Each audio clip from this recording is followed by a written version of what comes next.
Aslan. Welcome back to my YouTube channel. Today we are reading Arthur and the Golden Rope.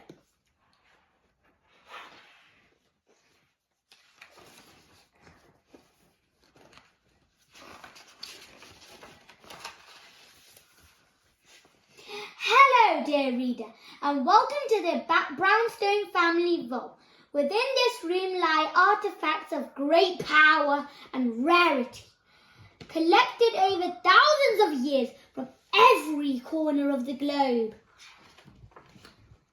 My most treasured possession is actually this humble collection of books. They contain tales of lands and creatures long forgotten, as told by the people who collected these amazing objects, my ancestors. They include such adventures as Eleanor Brownstone's discovery of the Crystal Kingdom and her subsequent death-defying escape, my great-great-grandfather Eric Brownstone's epic battle with the 100-headed snake, king of Tuckanuck Island. But before all that, there was the first adventure of the Brownstone ever had. This is the tale of Arthur, the unlikeliest of heroes. Born long ago in a small Icelandic town, it was clear from an early age that Arthur was going to be a bit different.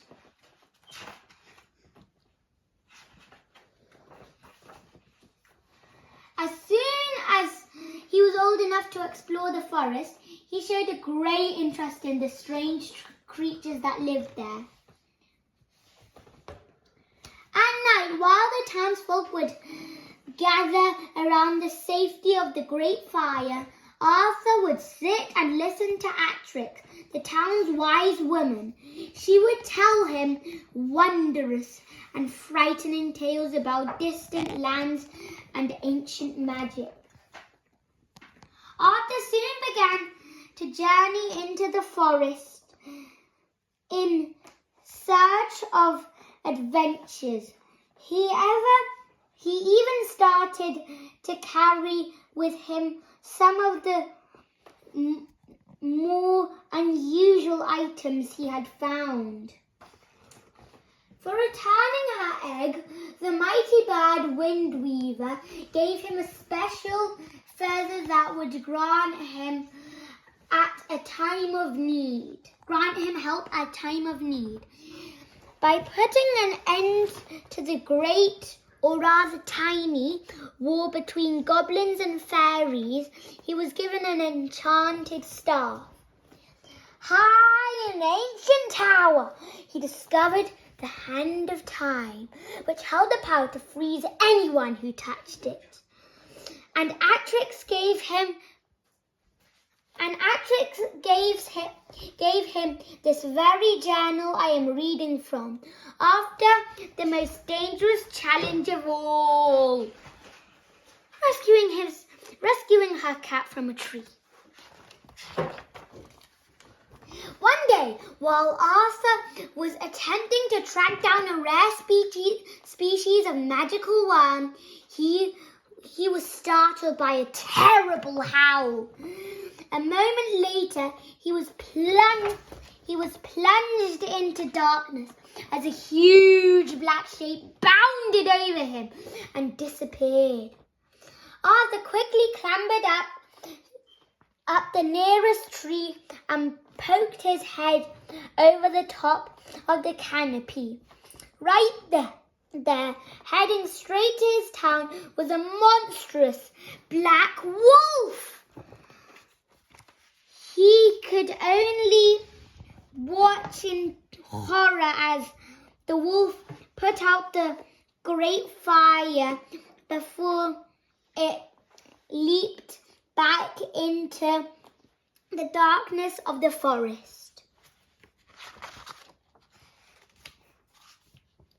Arthur hurried back to the town and felt the cold close in on him.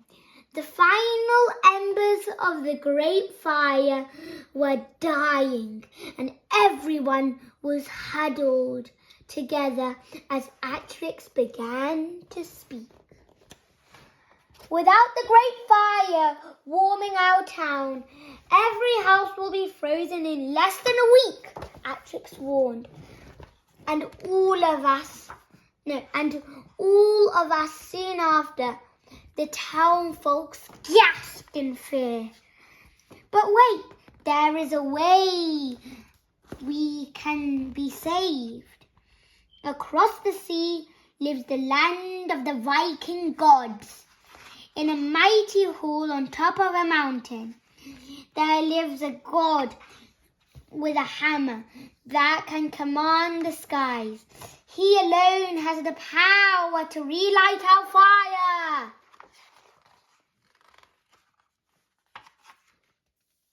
As the townsfolk looked around, they realized a slight problem with this plan. Everyone had been injured by the wolf. From the toughest warriors to the doughiest bakers, there was no one to send. Arthur's not hurt, piped up one of his classmates. I wouldn't be surprised that all his meddling brought the beast to us in the first place. He's much too small. He wouldn't last 2 seconds in the land of the god. And the only reason he remained unhurt is because he spends all the time with the forest with those demons. Yeah, he's just a no-good meddler. That night, Arthur lay wide awake, the harsh words of the townsfolk running through his head. Maybe he was a meddler and led the wolf straight to the town. Taking a deep breath, Arthur decided that he must go to the god of storms. Packing up his most useful possessions, he climbed out of his bedroom window and headed for the harbour. He'd had many adventures in the forest. How much harder could this be? There's his town he's going, dangerous house. There's some hungry sharks, some sort of sea monster there, sharp rocks, a merman, pirate ship, more sharp rocks, Loch Ness monster, and 2 monsters fighting. After a long journey, Arthur finally reached the great hall. The powerful doors swung open and a voice boomed. Welcome, young traveller. I am Thor, god of sky and thunder. The warrior god listened intently as Arthur recounted the fate of his town. At last he nodded gravely. The wolf is Fenrir, son of the evil god Loki, and he was ravaged many villages over the past years. I will relight your fire, but only under one condition. You must help me capture the beast, said Thor. Arthur could only tremble in his boots as Thor explained how the gods have already failed to trap the wolf. Fenrir had nearly squished Freya, the goddess of love, while she had tried to cast a spell. Then there was Balder, the god of justice, who had only just escaped from the jaws of the beast despite his amazing strength.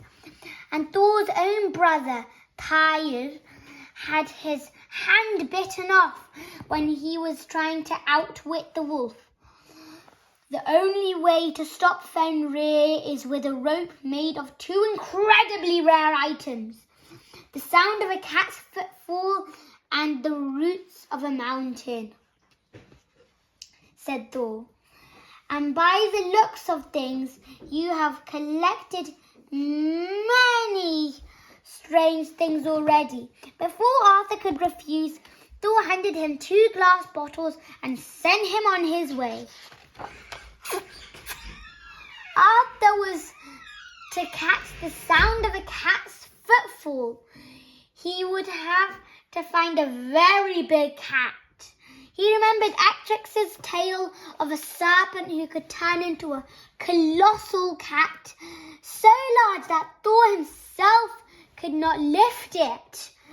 As you could imagine, it was not too hard to find. Arthur only knew one way to make such a big cat jump, smacking its tail. A gigantic boom echoed through the valley as the beast's huge paws hit the floor. Arthur held tight to Thor's jaw and captured as much of the sound as possible, making a quick getaway. For his second challenge, Arthur was totally stumped. He had heard of a huge library in the God's Hall. Perhaps he could find something useful there.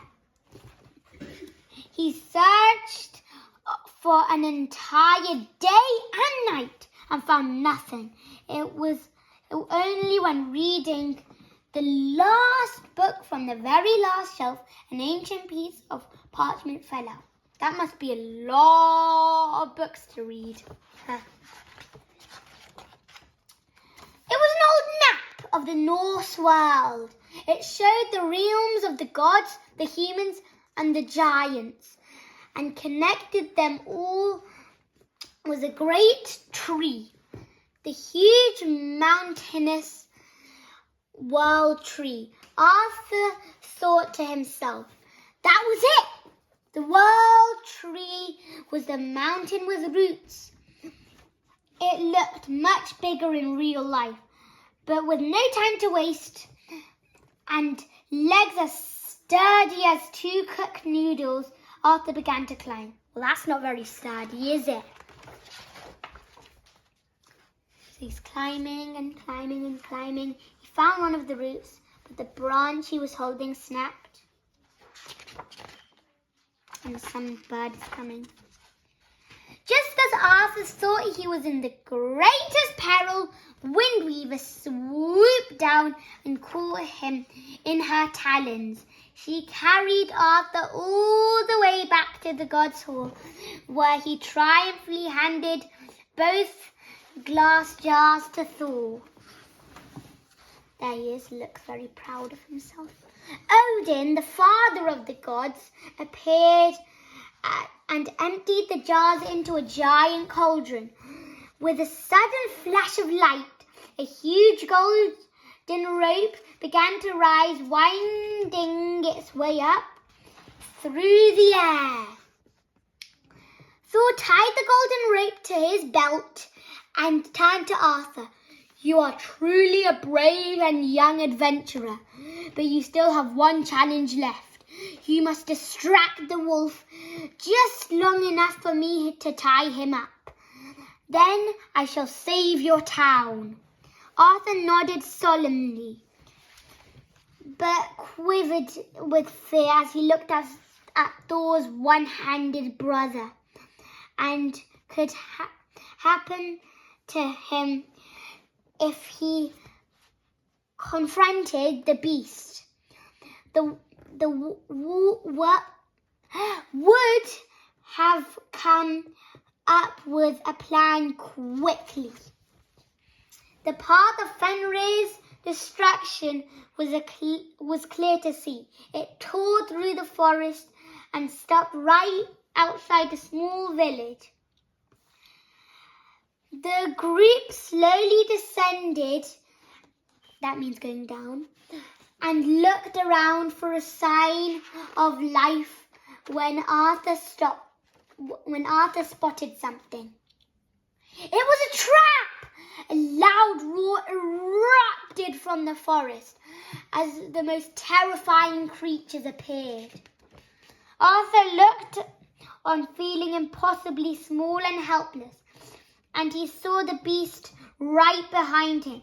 In fear, Arthur ran as fast as he could into the forest to hide. Fenrir's powerful nose quickly sniffed Arthur out, and a gigantic claw began to creep closer and closer. In that moment, Arthur was struck with an idea. He jumped up, ready to bash the wolf on his nose. But Fenrir was too quick. A loud crunch. He bit Arthur's hand straight off. But then Arthur pulled out his real hand.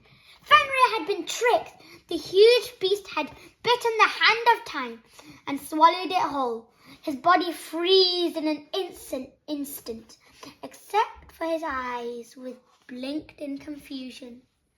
After defeating Fenrir's minions, Thor was able to tie Fenrir up while Arthur beamed with pride. As they flew back to Arthur's frozen town, a bolt of lightning crashed down from the clouds in the main square. The great fire burst into life and ice began to melt again. The townsfolk cheered and gathered around to hear Thor speak.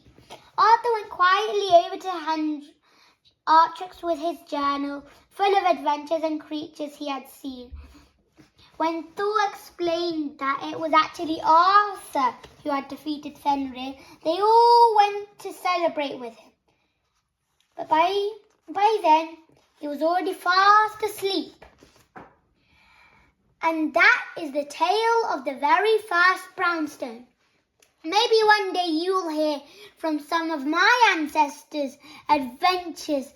But until then, dear readers, I hope you go out and find some of your own, because sometimes greatest heroes are the unlikeliest. The end. Please don't forget to like and subscribe. Bye.